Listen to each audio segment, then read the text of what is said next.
All right, now we're live over here. So now we got all this going on. See. So, I see you wearing this colorful shirt. I am. And what's going on with this? What is this all I'm about? very proud of this. Let me see. This is my son's nonprofit organization, TJ's Mission Outreach. We will be participating in the Autism Speaks Walk September 29th at BB&T Center. So I can add more information later on if you guys are interested in order to register or donate, because we are still raising funds for that as well. Tell me something. Yes, What ma'am. is TJ Mission Outreach? TJ's Mission Outreach is a nonprofit organization that is structured around helping children with wellness, whether it's physical, mental, spiritual, or emotional. Also financial wellness. We teach children at a very young age how to become entrepreneurs. Oh, woohoo! Well, I'm gonna tell you all right now. I met TJ personally. He's not on this live, but with his parents' permission, I'm gonna see if I can get him to come on and tell you all about his entrepreneurship he got going on. I mean, I did. Let me see if I can get you all see her some more over here. Is that okay? There we go. Like that. Cool. There we go. So, when I say that, how old is TJ? He's 12, he'll be 13 in 2 months. Okay, and he's the one that you have this nonprofit organization for. Correct. This was his idea. Mom just helps facilitate and support, as well as uncle. We just facilitate and support his creative ideas and the things that he wants to do. So tell me about what it is that he wants to do with this nonprofit. Well, let's start with, he's always had a heart bigger than himself. He will give all of my money away, and all of his money away, and anybody else's money away. Everybody else money too. To anyone who needs help. I mean, he's literally, for the last couple of Christmases, have given away his Christmas money to buy hygiene products for the homeless or people that are in need. He passes those out. Awesome. So this is, again, like, everything is his idea. This is what he wants to do. He wants to be able to help children who are less fortunate, or he feels is less fortunate than he may be, or need help across the world. So he's started helping with the children in Uganda and helping them with an orphanage there, and contributing as much as he can, whether it's to food or to their everyday needs. And he's been doing that for about 7 months now. Behind the scenes. Yeah. He takes any little money he has, whether it's $20, $30, whatever it is, that I always ask him first, even though I facilitate and make all the deals, I always ask him what's in his heart and what it is that he wants to do, or what it is that he sees happening long term, whatever project we're doing. That's awesome. I mean, right now today, not many parents are engaged with their kids to that extent, and a lot of kids need that connection with their parents, especially the kids that we deal with at Hosanna for Youth. You know, that's a space that having someone support you with is major. Yeah. And so we find ourselves sometimes have to be like a surrogate mother to the ones we meet on the streets, or the ones we meet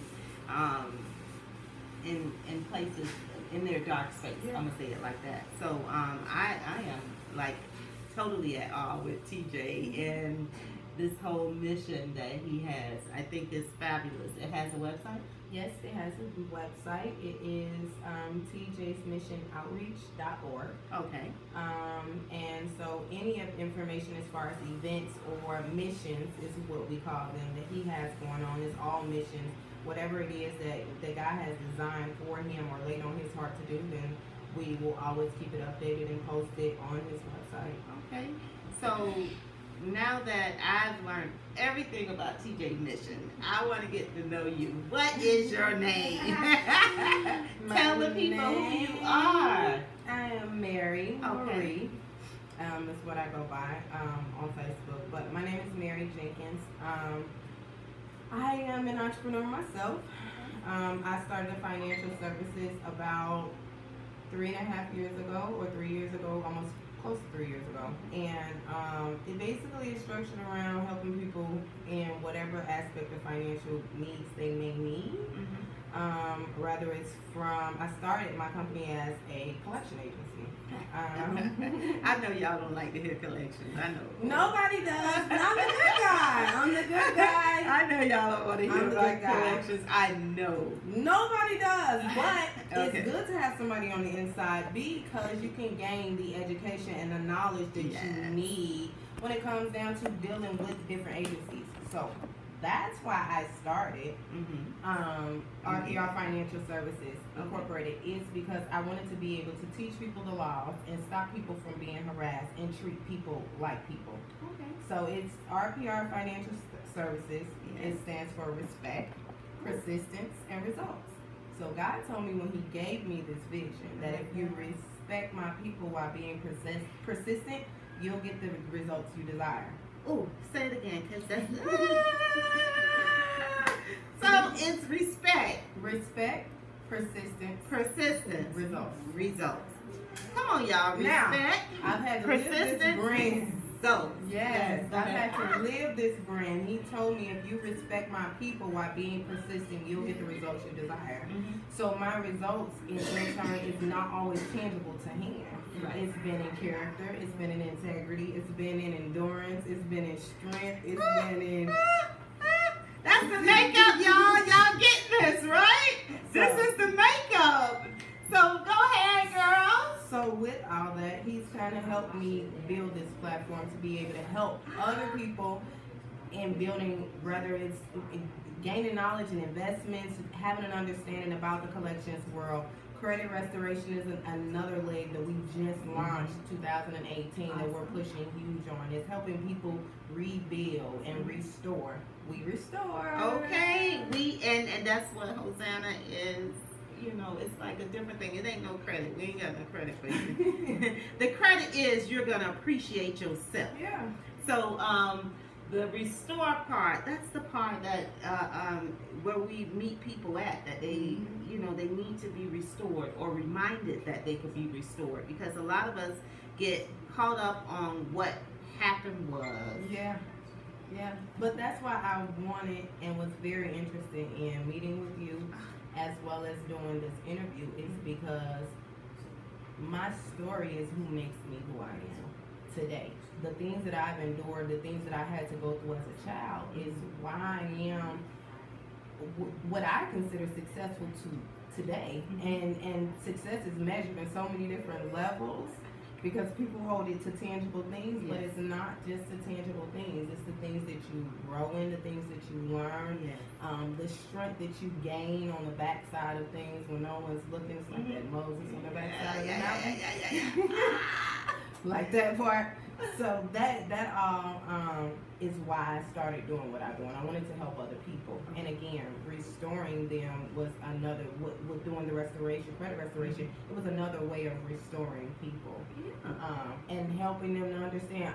My company is based on education, on educating, knowledge, giving them a full understanding, and not just saying this is the way it is. This is the way you got to do it, and this is what you're supposed to do. Correct. Yeah. So giving them a full understanding of it. So I mean, I'm also a licensed life and health insurance agent. So anybody? Okay.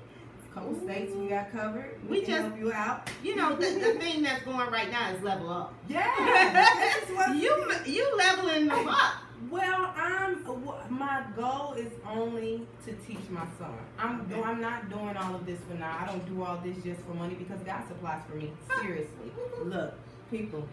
God supplies. If it's His plan, He will provide provision. If it's His plan. So as long as it's His plan, then He will provide for His plan. So I do these things only to push him and to help my son to understand that as a single mother that deals with a child that has a lot of challenges, he can do anything that he wants to do, and there's no limit. He doesn't have to be a statistic. Yes. Because mom is not one. Woo, honey, I wish I had that courage when honey, I was a statistic. I was everything that society had put out there on the block. I was that girl. I mean, I was the one that parents didn't want their children to be with. Wow. Yeah, I was that girl. But not until I began to grow up inside did I realize that the statistics was only what you called me. And that's, if I answer to that, then that's who your name. That's who I would have been. But from teen pregnancy to drugs to, you know, sleeping around to everything that you can think of, I was a statistic. I mean, Section 8 housing, all that stuff, and welfare and food stamps and all that, and no jobs, no baby daddies. I mean, I had several.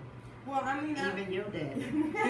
I mean, well, I come from a statistic base, and I just decided that I wasn't going to give that generational curse to my child. No, my mother was a single mother of 4 children that was raised, you know, in a household with several siblings, but at the same time, my mother didn't graduate high school. My mother has a story and a past as well, but she gave me love and she gave me Christ. So she gave me 2 things that I could never repay her for, and she taught me how to pray. So it never ever has led me wrong, the things that she gave me, but my mother has always told me to be better than her, to push better, and I'm her baby. So tell me what intrigued you to Hosanna for You? The restore. I have a story. I have a past as far as I've been, you know, through molestation. I've been touched, and you know, it's been some people who work in my family. You know, I've been through. I have my own background and I have my own story. But I wanted to be able to come on here and not as a victim, but to be able to tell people that is not. It is. It's a survivor mechanism, and to be able to say that those things are what make me today. I don't take away from them because I'm able to encourage someone else, and I'm able to give them something that I wasn't given in a lot of things, a lot of different areas. I tell my brother all the time, because he deals with a nonprofit, of course, that you are aware that he deals with a nonprofit and help with prevention and things like that when it comes down to sex, and it's so taboo. And I have a boy, and there was a lot of things that I was not made aware of when it came down to sex, and there are a lot of things that I was exposed to that I should not have been exposed to as a child. But as well, if I was exposed to them, it should have been an explanation to what I was being exposed to versus me having to find out as well as experiment. I totally agree. So I would always teach my child now from this moment forward, especially with transitioning and him becoming a teenager, then he needs to know. Right. He needs to be aware that, you know, my story, so he knows himself first of all, because he's half of me. So a lot of challenges and a lot of things that he deals with, he needs to know about, and the things that he's going to face in him separately is being a boy that I would never have to endure. Right. So that was why I was more interested in it. Is because you guys are doing something that most people are not doing. You're touching on a subject that's so taboo. And it is something that's being, incest, molestation, rape, those things are being swept under the rug. And in our culture, it's really not talked about. It's really hidden. And it's almost a shame to speak about. That's why what propelled us to start this Expose the Conversation Live as Survivor Story is because the best way for us to encourage the next person outside of an organization is simply just to share. And when you hear someone else's story, it kind of propels you to realize to say, I can be okay with it. So when I go around and I share every intimate detail of me, because I want every survivor out there to know that anybody they come into contact with, that they need to just say, look, you'll be okay. Well, this is my first step. You'll be okay. Because I'm serious. I get people that tell me, Angie, is that you? I'm like, yeah, child. And then I have to go look in the mirror and I'll be like, ooh, I don't know who she is, but I like her. And so when you see me put these posts about loving myself, it took me a long time to embrace myself. And we, in our culture, women, you know, we have this stigma that we let sit on our shoulder. And we need to get to a place that we can say, sister, okay, in all transparency, let me tell you this right here, you know, and just be honest with each other and start peeling back the layers, because what holds us down is the things that we allow people to make us believe about ourselves, and that's what keep us all shut. Ooh, you just touched on something that hit my spirit. To add to that, not only that, but as well in understanding that there is things that have been planted in all of us that we may have not planted. So when you begin to speak about touching things or being... Sorry, I got excited. We here. That's what happened. But live is live, y'all. Yeah, I got excited. But when you begin to touch on that, it just reminds me of a conversation that I've had a couple of times in regards to things that are planted down on the inside of you. So in learning myself, I've just gotten to a point where this year I began to search me and really try to figure out, who is Mary Marie? Who is this girl the name rings twice? Yes.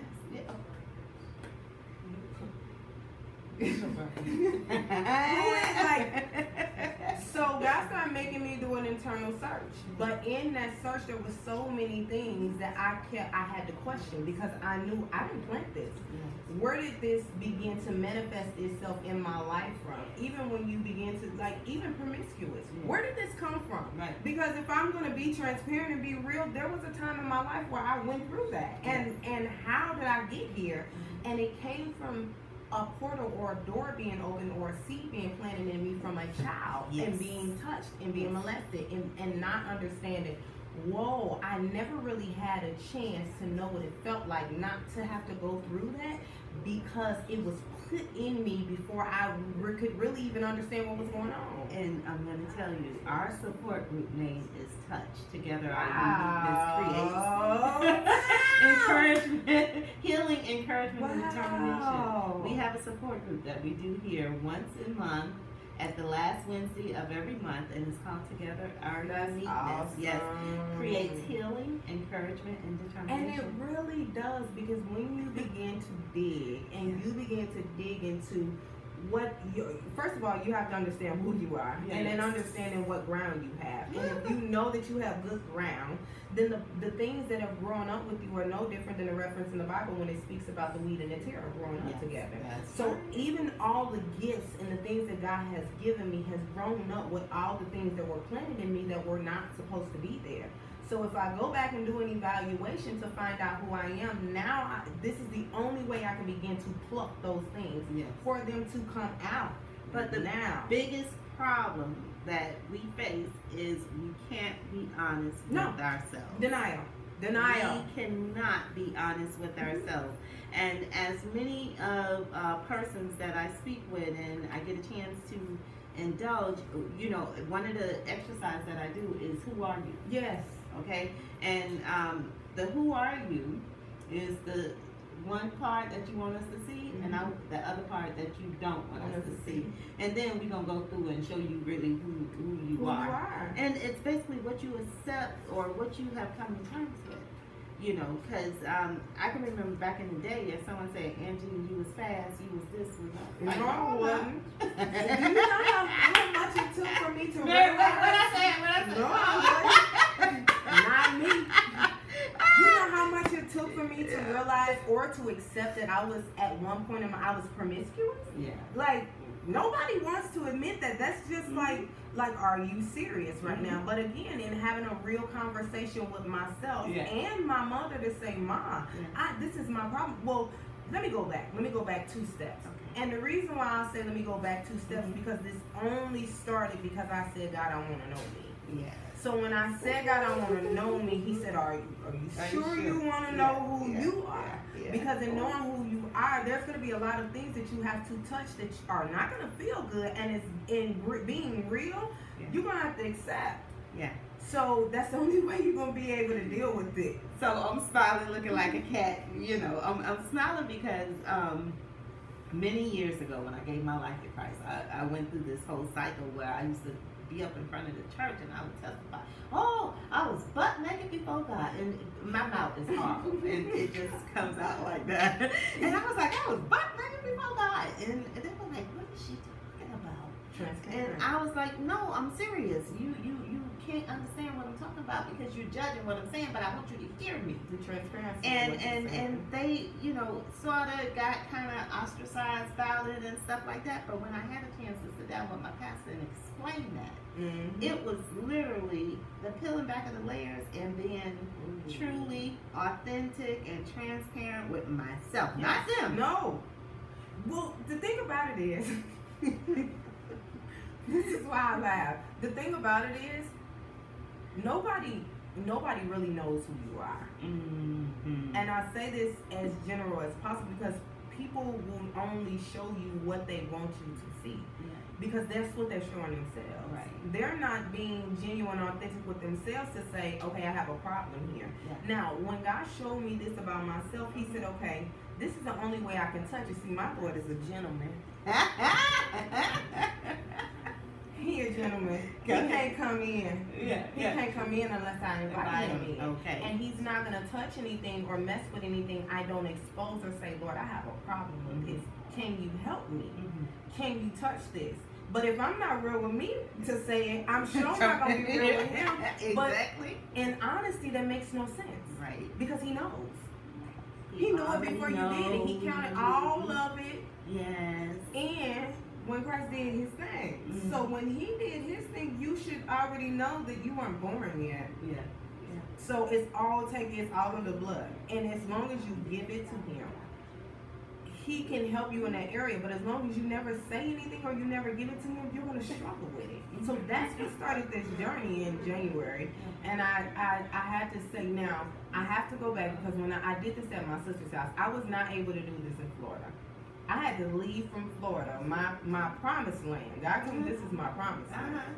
In order to do this, I went to my sister's in Atlanta and stayed for months, and she just let me just work on me.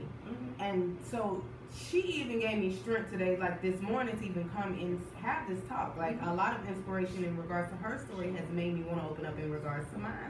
But I just wanted to know me. I just wanted to do something that was fulfilling and purposeful and no longer do things just to make money or have to do it a certain type of way.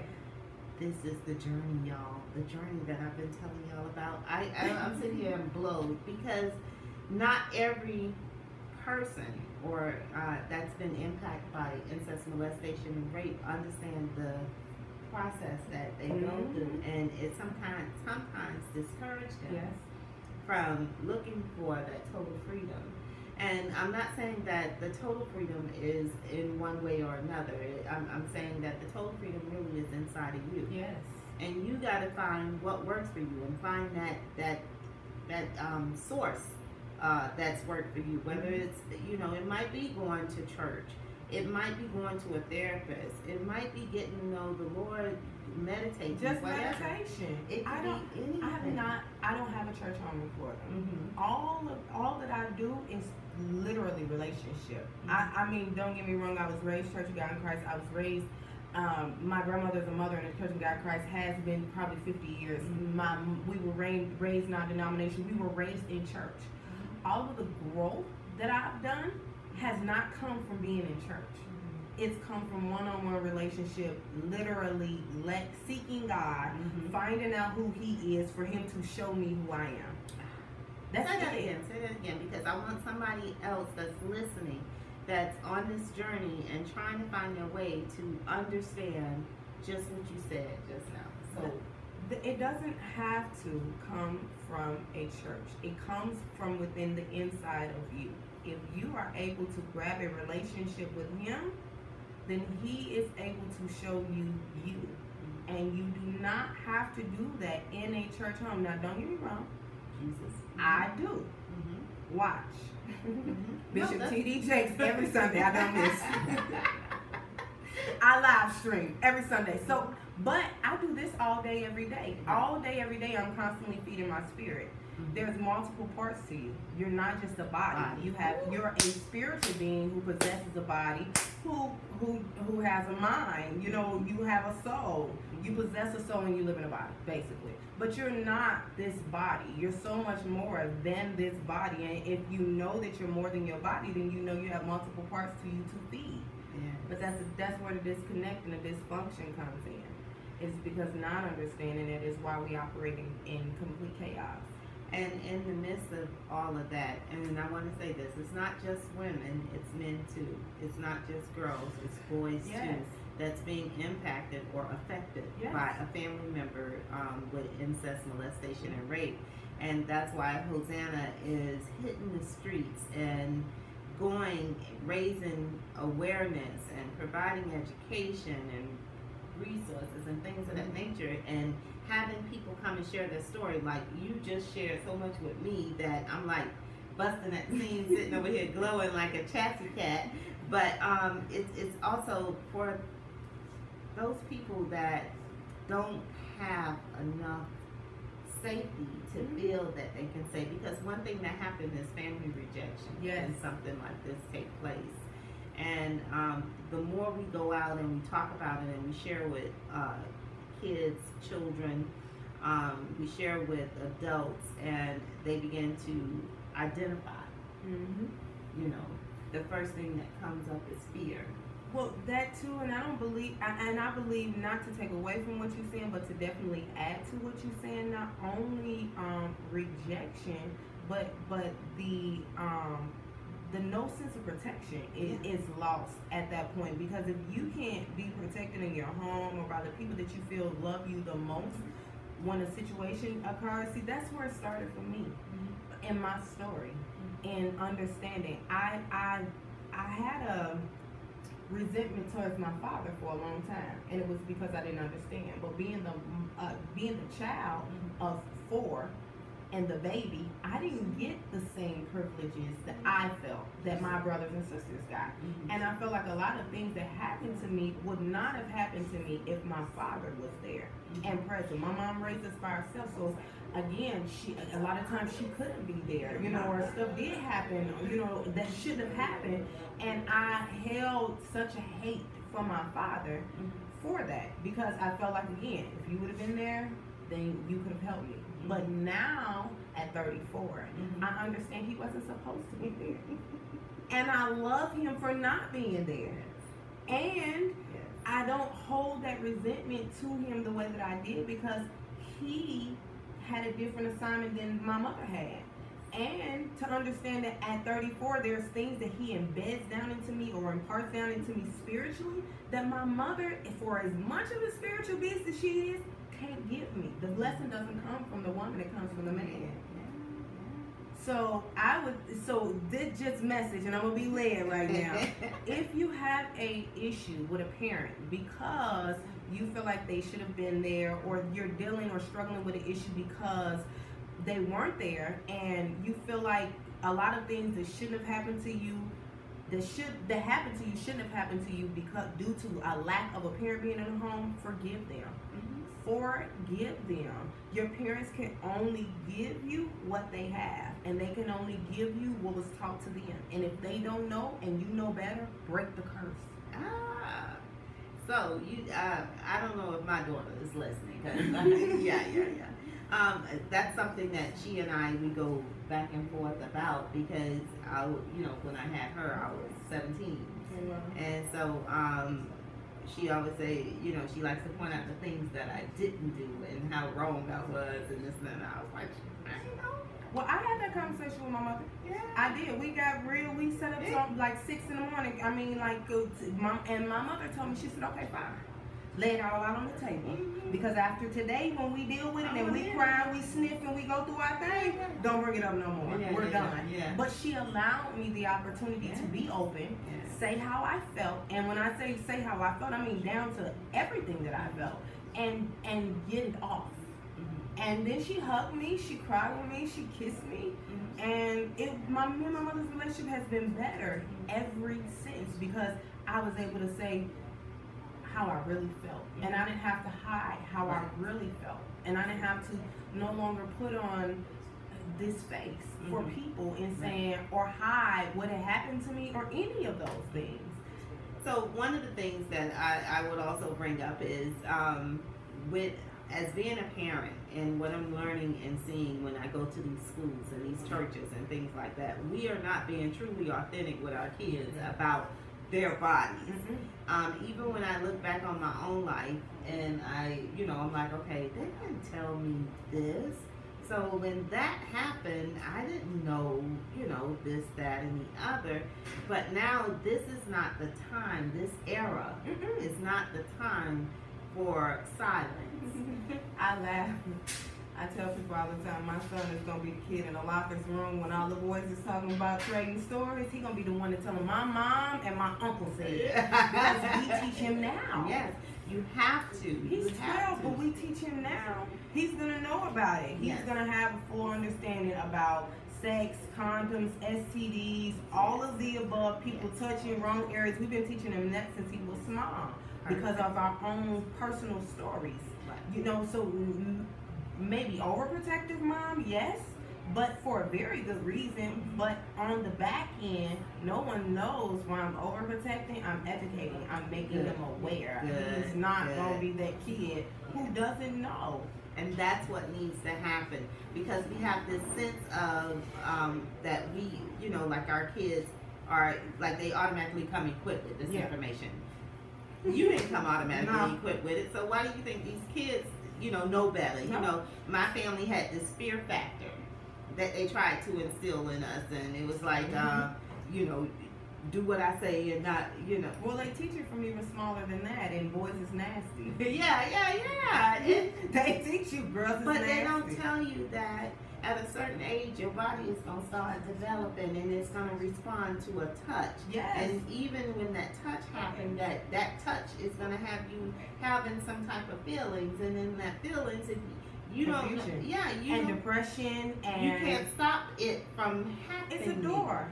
It's a door that opens. But if a child, this is why I'm so open with my son. It's because you don't have to reinvent the wheel, or you don't have to feel like you're doing something or you've done something that no one else has done. Right. So you don't have to try to rewalk my footsteps. All you have to do is pay attention. Mommy and uncle is going to make sure, or and your aunties and uncles and the people around you that love you are going to make sure that you don't try not to make the same mistakes. You may make them, but the impact doesn't have to be as so hard when you make that mistake, and you're not alone.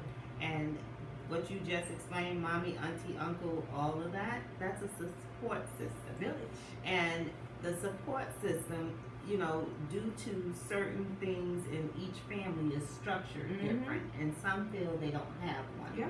So that's another reason why Hosanna for Youth is making this stance on this whole incest, molestation, and rape, because without a support system, the only thing you have is your mind. And your mind will keep replaying that thing and making you relive it, just keep coming back. It becomes unhealthy. Yes. It becomes an unhealthy state of mind, which is, again, why we do what we do when it comes down to helping others, is because we I've been there.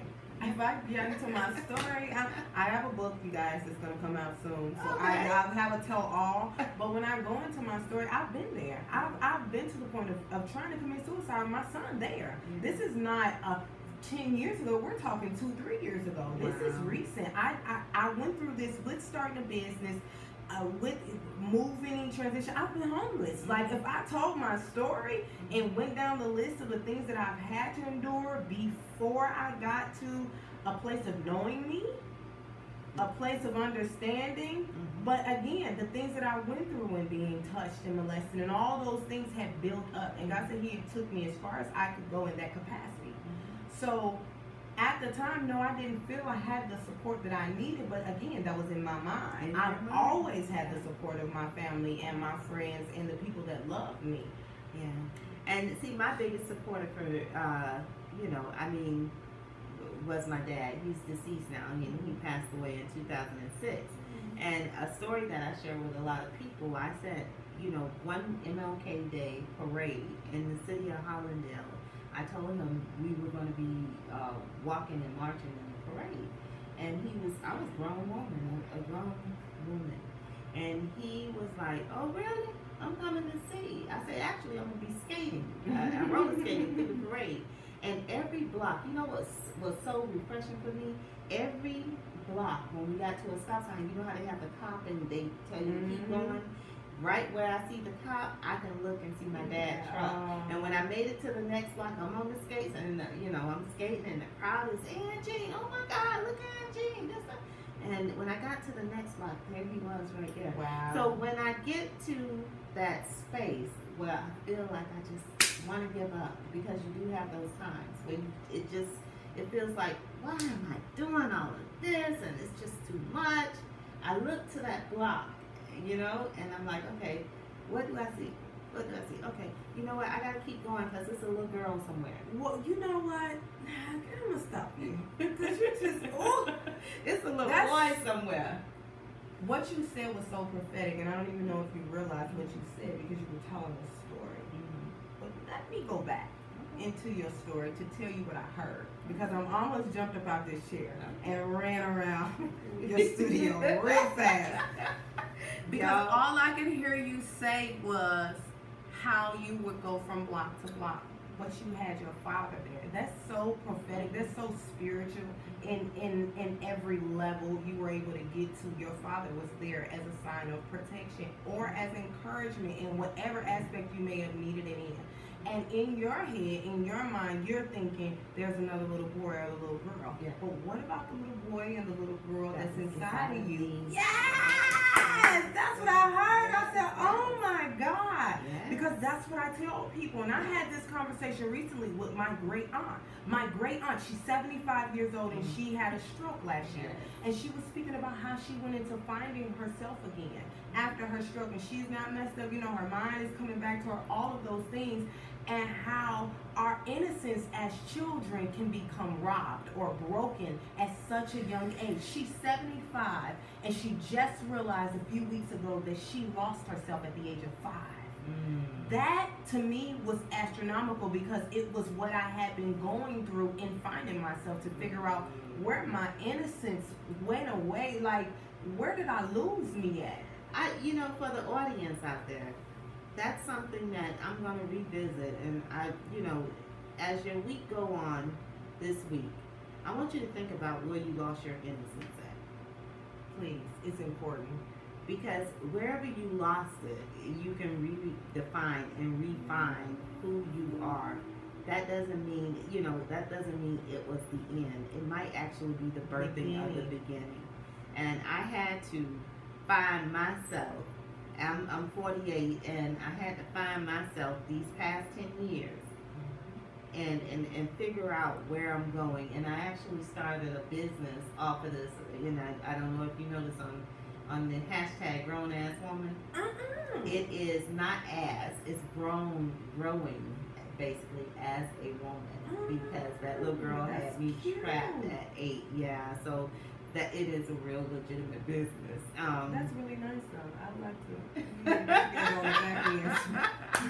We're gonna have a side conversation on the back end about that. Let me see how I can help. So what I do with that is I use that to fund the nonprofit as a portion of it.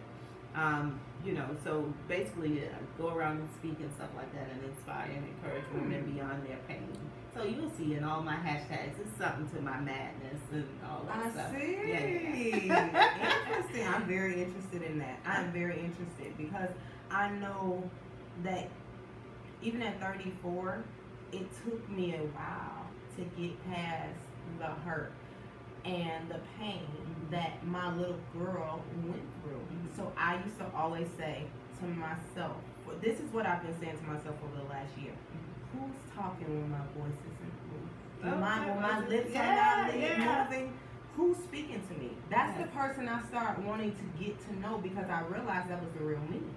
That I can say whatever I want to out of my mouth, but the person that's speaking to me when this mouth is closed, who's that? Who is she? I'm going to tell you this. I tell the women when I go and speak before them, and it's time for some of us to take that little girl and put her out of Yes. It's over. Her time is up. We want the woman to stand. Yes. So in order to do that, you need to have a conversation with that little girl. You need to forgive her. Yes. You need to give her a hug and a kiss, and tell her thank you for being with me all this time and being my safety and my escape and everything like that. And you take that little girl and you cuddle her, and it's time to put her down. Yeah, she need to go to bed. She need to go. And then you need to develop that woman. But the only way you're going to develop that woman is by connecting with other women that are in a space that you're not. Yes. To help you rise up. Yep. And so it's not thinking that you're everything, but admitting you're not nothing. Nothing. You're nothing. But that's a hard space for women. Yeah. Well, it's a hard space for people to go into in themselves because of the denial factor, and we spoke about that already, and being in denial about what's really going on with you. So that before you even get to the point where you can put that child to bed, you have to deal with that part, but also understanding that it's so self-gratifying. It's so self-rewarding. The word says when I was a child, I thought as a child. And when I became a man, I put away. Now, put away. Yeah. That means that's effort. Yes. It don't go away. You have to do something. It don't go away. Yeah. You have to do something. Yeah. Yeah. So for real. It's Mary got me feeling like I'm just oh goodness. I'm enjoying myself. Ooh, wait a minute. This is my first interview. On Hosanna for Youth, mind you. Yes. And I'm gonna tell you, as she said, on Hosanna for Youth, where we have been kicking this platform, expose the conversation, survivor story. Yes. But listen, that ain't where she met us at. She heard about us from her brother. He did tell me about you and said I needed to speak to you, and that he believed that the connection would be what it was supposed to be, and I would be able to share my story and help some people, because I was nervous. I was not gonna lie. I was nervous. Yes. Because when you begin to expose things about yourself, and this is the internet. Yes. Yes. It's on here. Yes. Yes. So when you start telling people your business, you have to be.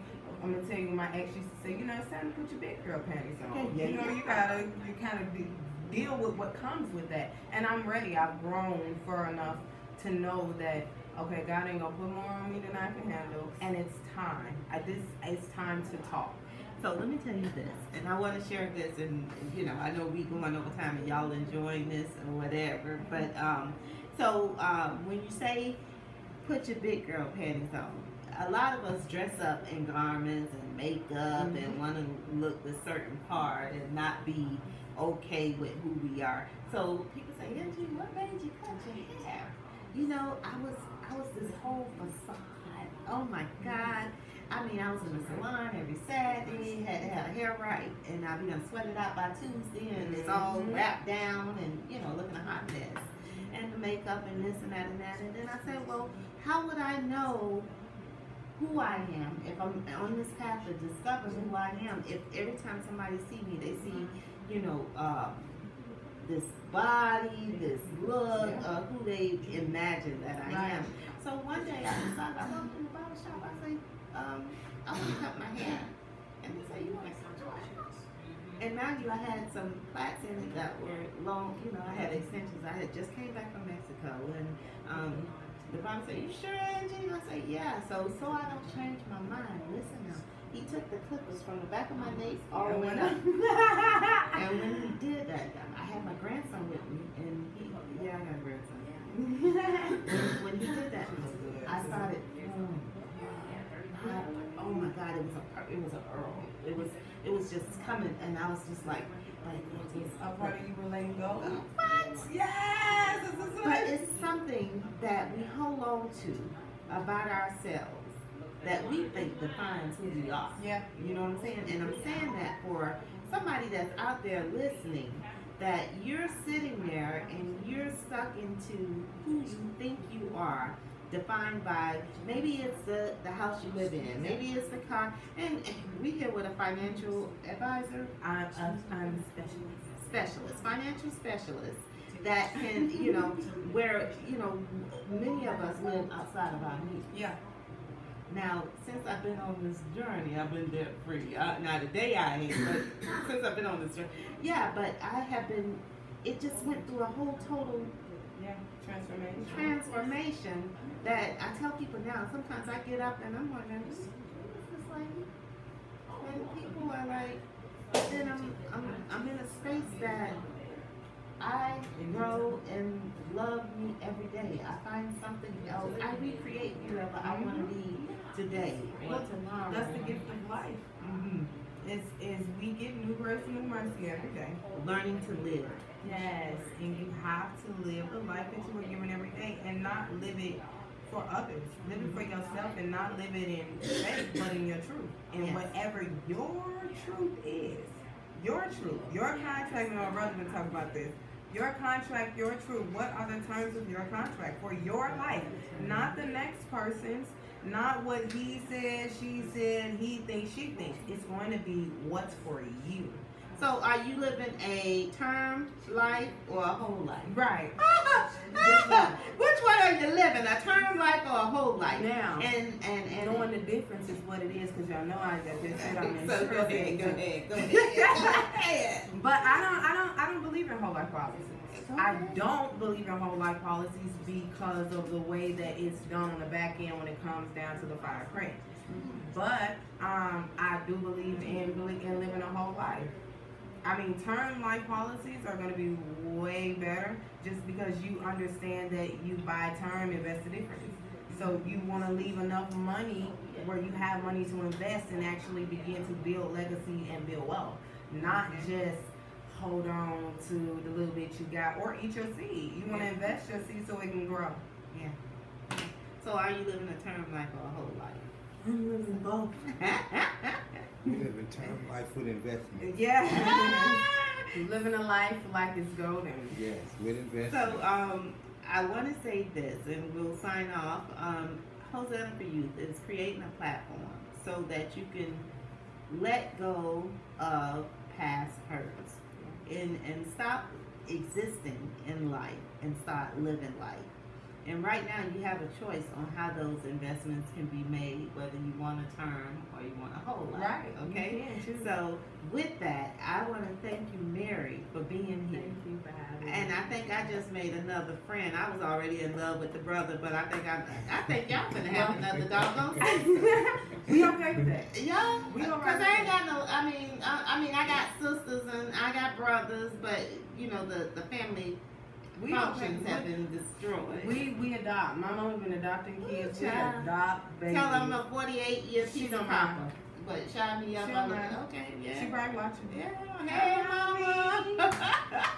I'm coming over. I'm coming to meet you.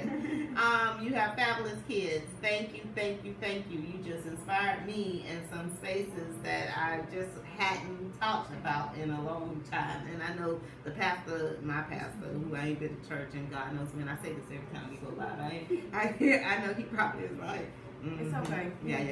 That's that old saying. The Lord knows my heart. Yeah. You know. I'm just a good piece of mess, I tell you. But thank you so much, Mary. Thank you. I am thrilled. Have been excited to meet you. I told my brother, okay, I'm not gonna contact her and blow her up until after we get her sit down and meet. But we got a lot of meetings to do. Yes, and anytime you want me to come on and speak, I would more than We happy ain't to got to do come back so. on here. Me and you got stuff to do. Okay. Yeah, we got stuff to do. We got business. Yeah, we got business. I love it. So, listen, Hosanna for Youth. Follow us at hosannaforyouth.org. That's the website. We're on all social media platforms. Please tell your friends and everyone to tune in. And I hope you all enjoyed tonight. And share with me, what are you, term or whole life? Yeah, All right. that's the topic. And if I can add, I just want to add that you guys can follow me at Instagram on myking ty _1119, as well as TJ's Mission Outreach Ministry on Instagram and Facebook. Please go check out our websites.